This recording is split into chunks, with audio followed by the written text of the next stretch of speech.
On a night of bloody rain, the flame of faith suddenly flickered out, and God's curse began to spread terror over the peaceful land.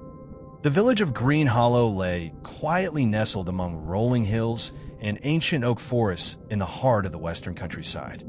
Known for its quaint cottages and cobblestone streets, Green Hollow was a place where time seemed to stand still. At the center of the village square stood a centuries-old statue of God, carved from white marble and weathered by countless seasons. For generations, it had been a beacon of hope and faith, watched over by the villagers who lived simple, devout lives. Every evening, as the sun dipped low beyond the horizon, the villagers would gather around the statue to light candles, sing hymns, and share prayers.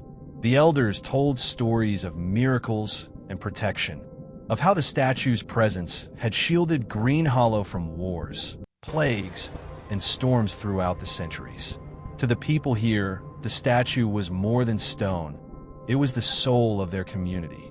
But time and the lure of the modern world had begun to erode not only the villagers' faith, but also their respect for tradition. Among the younger residents, skepticism festered. They whispered that the old ways were relics of a bygone era, that faith was blind and outdated. On a chilly autumn night, emboldened by reckless pride and a desire to rebel, a group of 5 young men crept into the village square, carrying cans of spray paint stolen from the nearby town. Under the cover of darkness, they approached the statue with mocking grins and defiant eyes. One spat at its base. Another sprayed vulgar symbols across its marble chest. They painted streaks of red down the statue's face to mimic bleeding eyes, turning the sacred figure into a cruel caricature. "Where's your God now?" they jeered. "If he truly watches over us, why does he let us suffer?" Their laughter echoed coldly in the still night air, but soon it faded into an eerie silence. The wind stilled. The air grew thick and heavy, as if the village itself held its breath in horror. One of the youths shivered, suddenly aware of the gravity of what they had done. Yet the others only jeered louder, unwilling to show fear. What none of them understood was that their blasphemy had awakened an ancient and terrible force. The statue's eyes, embedded with precious gems, glinted faintly in the moonlight, as if alive. A low rumble shook the cobblestones beneath their feet. When dawn broke, the villagers awoke to a strange and unsettling stillness. Birds refused to sing. The sky was an unnatural gray, heavy with foreboding. The village elders gathered in alarm, their faces pale and grave. They whispered warnings. The Almighty's wrath had been stirred. Many dismissed the fears as superstition, but a seed of dread had already taken root. Unseen by all, a chain of dark events had been set in motion, events that would soon shake Green Hollow to its core. Days slipped by, but a growing unease settled over Green Hollow. The usual gentle breezes through the oak trees became cold gusts that whispered warnings. Villagers found themselves glancing nervously at the sky, as if expecting the heavens to crack open. One evening, just as the sun dipped behind the distant hills, heavy clouds rolled in with unnatural speed. The twilight turned quickly to darkness, swallowing the warm hues of dusk.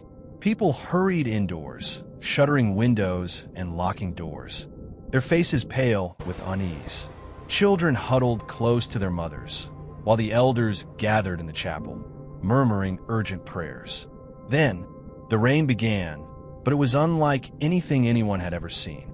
Instead of clear drops, the rain fell thick and crimson, like drops of blood from the very sky. It stained rooftops, dirt roads, and the lush fields that fed the village. The red water pooled in puddles and trickled down cobblestones like rivers of sorrow. Fear gripped Green Hollow. Many fell to their knees, begging for forgiveness for the terrible act committed against the sacred statue. Others stood frozen, eyes wide with disbelief and terror. From the village square, strange sounds echoed. Low growls mingled with the howl of the rising wind. The once comforting presence of the statue now felt ominous. as if it was a silent judge watching over the punishment unfolding. The ancient oak trees swayed violently, their leaves rustling like whispered curses. When morning finally came, Green Hollow was transformed. The fields withered, crops blackened and shriveled. The nearby river, once clear and lively, turned muddy and foul-smelling.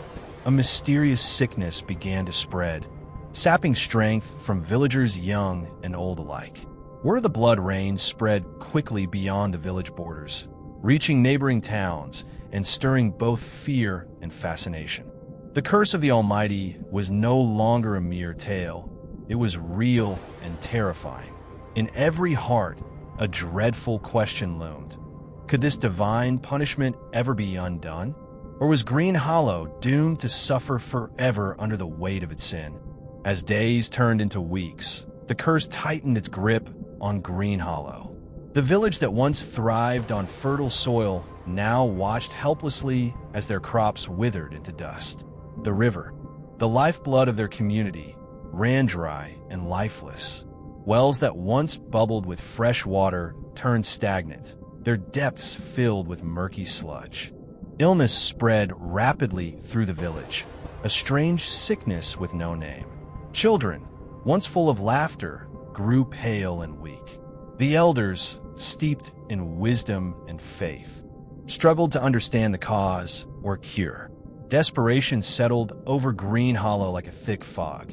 The villagers gathered in the chapel night after night, lighting candles and praying fervently for mercy. Yet, the statue in the village square stood silent and unmoving, its painted blood now seeming eerily real. The red stains on its face refused to fade, as if the statue itself carried the grief and anger of the Almighty.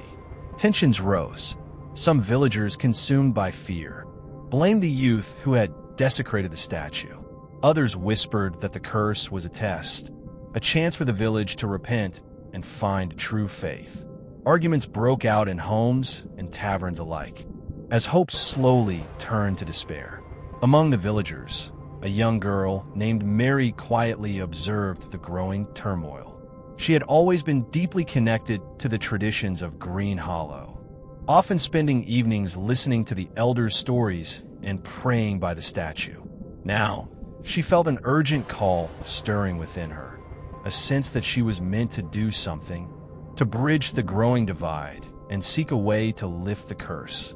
One night, as the village slept under a sky heavy with clouds, Mary knelt alone before the statue.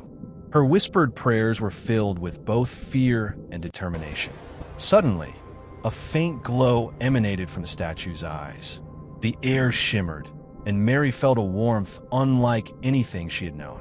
A voice, soft but commanding, filled her mind. Only through true repentance and unity can the curse be broken. Seek the forgotten rites. Restore what was broken, and the light will return. Mary's heart pounded. She knew her journey was just beginning. The village of Green Hollow was fractured. Fear and despair had seeped into every corner of the community, breaking bonds and sowing distrust. Families argued over blame. Friends grew distant. The once tight-knit village now felt like a collection of isolated souls lost in darkness. Mary, however, refused to give in. She began to seek out the village's oldest records and scrolls, dusty tomes that told of ancient rites once performed to honor the Almighty and keep the village safe. She visited the oldest elder, Father Thomas, who was reluctant at first, but soon recognized the earnestness in her eyes. Together, they uncovered forgotten prayers, songs, and rituals that had been abandoned over the years as modernity crept into their lives. The rites required the entire village's participation, a communal act of humility and reverence. Yet, convincing the villagers was no easy task. Many had lost faith, blaming the Almighty for their suffering. Others feared that even trying to break the curse might anger the divine wrath further. Skepticism was strong, and the weight of the curse made people wary of hope. Mary gathered a small group of believers, the elders, some repentant youths, and those desperate for salvation. They began preparations to perform the ancient rite on the night of the full moon, hoping to restore the village's favor. Meanwhile, strange occurrences continued. Shadows seemed to move of their own accord. Whispers floated through the wind, and some villagers reported seeing ghostly figures near the statue at night. The curse's power was not yet waning. The night of the ritual arrived, and the village square filled with people cloaked in solemn silence. Candles flickered, prayers rose, and Mary stood before the statue, leading the ceremony. As the last prayer was uttered, a sudden stillness fell, the air thick and expectant. For a moment, nothing happened. Then, the statue's eyes glowed with a piercing light, and a low, resonant hum filled the night. But whether this was a sign of mercy or a warning, no one could say. After the ritual, a fragile hope flickered in Green Hollow, but the villagers remained uncertain. The strange occurrences persisted, whispers in the wind, shadowy figures glimpsed at the edge of the woods, and an eerie stillness that never fully lifted. One night, as Mary lay asleep in her small cottage, a vivid dream seized her. In the dream, the statue's eyes shone brighter than ever before, and a radiant figure appeared, a presence both awe-inspiring and gentle. The figure spoke in a voice that echoed like 1,000 bells, yet filled with warmth. "Mary, chosen child, your heart is pure. The curse you bear is not punishment, but a call for awakening. The village must remember its true faith, not just rituals or traditions, but the love and humility at the core of belief." Mary reached out, but the figure gently raised a hand, signaling patience. "There's one more task. The statue's blessing is locked within the forgotten chapel deep in the forest, a place lost to time and memory. Only there can the final healing begin." Mary awoke with a start, heart pounding and mind racing. She knew the journey ahead would be perilous. The forgotten chapel was rumored to be haunted, shunned by villagers for decades. Yet, she also understood that without this final step, the curse would never lift. Gathering her courage, Mary prepared to venture into the dark forest at dawn, carrying only a lantern, the village's hopes, and her unwavering faith. At first light, Mary stepped quietly into the dense forest, the lantern's warm glow cutting through the thick morning mist. The trees loomed tall and silent, their twisted branches like ancient sentinels guarding forgotten secrets. The path was overgrown and barely visible, but Mary's determination was unwavering. She recalled the vision's words and kept her focus on the chapel hidden deep within these woods. Hours passed as shadows shifted, and strange noises echoed faintly around her. Fear threatened to grip her heart, but she pressed on. Finally, through the thicket, she spotted the chapel's crumbling stone walls and a rusted iron gate hanging ajar. The building seemed swallowed by time. Vines strangled its walls, and shattered stained glass windows filtered the sunlight into eerie colors. Mary crossed the threshold, feeling a heavy stillness fill the air. In the chapel's center stood an ancient altar, worn by centuries but still dignified. She knelt and placed her hands upon it, whispering the prayers from the forgotten rites she had learned. Suddenly, a brilliant light burst from the altar, washing over Mary and spilling out into the forest beyond.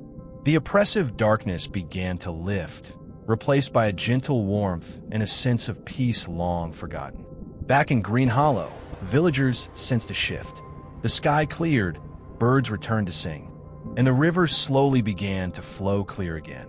The mysterious illness started to fade, and hope blossomed anew. Mary returned to the village square, where the statue now shone with a soft, radiant glow.